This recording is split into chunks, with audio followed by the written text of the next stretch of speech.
Сәлем әлем, серігі бәрімізге русалка деп аталатын тірі жан бар екеніне бәрі сене бермейді. Өйткені оны барлық адам тірілей көрмеген және ол күнделікті бізге кездесе бермейді.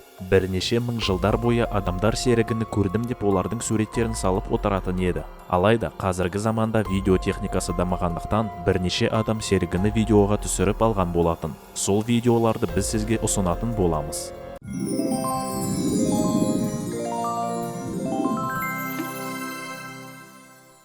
Екі жас жігіт тас су жағалауында үлкен су толқындарына қарап тұрған болатын. Бір уақытта олар төменде тұрған екі тастың үстінде түсініксіз бір қимыл қозғалысты байқаған. Олар камераның зумын үлкейтіп қараған кезде ол серігі екенін байқаған. Алайда серігі жігіттердің таңғаларлық шуын естіп қойып, бірден суға секіріп кеткен.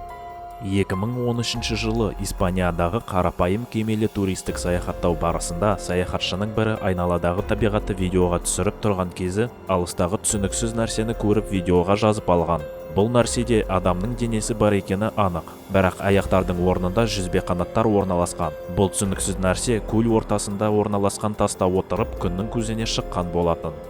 Германияда орналасқан Гессен су жағалауында демалып жатқан адамдар серігіні көрген болатын, бірақ оны видеоға түсіріп алуға үлгермеген. Алайда соның ішінен бір жас бала үмітін үзбей, бұл серігі тағы да су бетіне шығатынына сеніп, видеоға түсіріп тұрған болатын.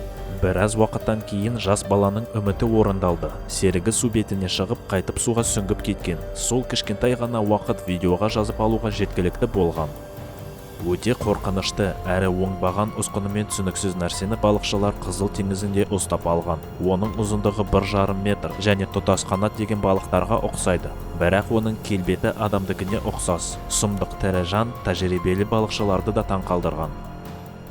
1999 жылы Америкадағы Мэн штатында Шайла Пеппин атты таңғаларлық сәби дүниеге келген. Оның аяқтары серігінің жүзбе қанаттарына ұқсас. Бұл ауру дәл солай серігі синдромы деп аталады. Ол өзінің ауыр сырқатына қарамастан өмірге мәз болып күлімсіреп жүрген болатын. Шайла Пеппин өмірдің мәнін талқылап жүрген өте ақылды қыз болған. Өкінішке орай бұл ауру сирек кездесетін болғанымен асқынған ауру болып саналады. Сондықтан бұл аурумен ауырған адам өте аз өмір сүреді. Серігі қыз 2009 жылдың 23 қазанында қайтқан болатын. Ол бақытқа толы 10 жыл өмір сүрген.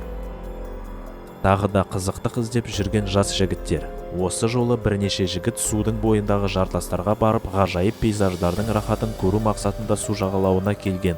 Бірақ олар керемет құбылысты ол жерден кеткеннен кейін көретінін білмеген. Жігіттердің бірі үйге барып, видеоны қайта көріп жатқанда, серігіге ұқсас нәрсе судан секіргенін көреді.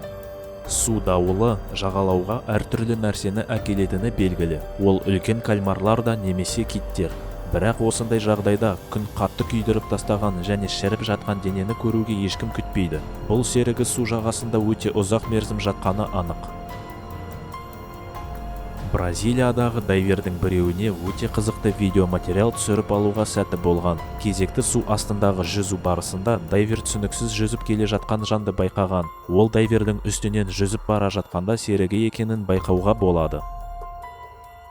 Мұхиттың жағалауында әскери кемелер күзеттік жұмыстарын орындап жатқанда, әскердің бірі алыста адам жүзіп жүргенін көреді. Бұл адам ештеңеден қорықпай, еркін жүзіп қайта сүңгіп жүрген болатын. Біраздан кейін әскер бинокльдан қарағанда бұл серігі екенін көреді.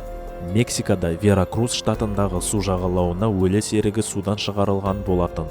Серігіні тапқан адамдар полицияны шақырған. Біраз уақытта полиция белгісіз адамдармен келіп, серігіні белгісіз жаққа алып кеткен. Табылған серігі қазір қайда және онымен не болғаны белгісіз болып қалыпты.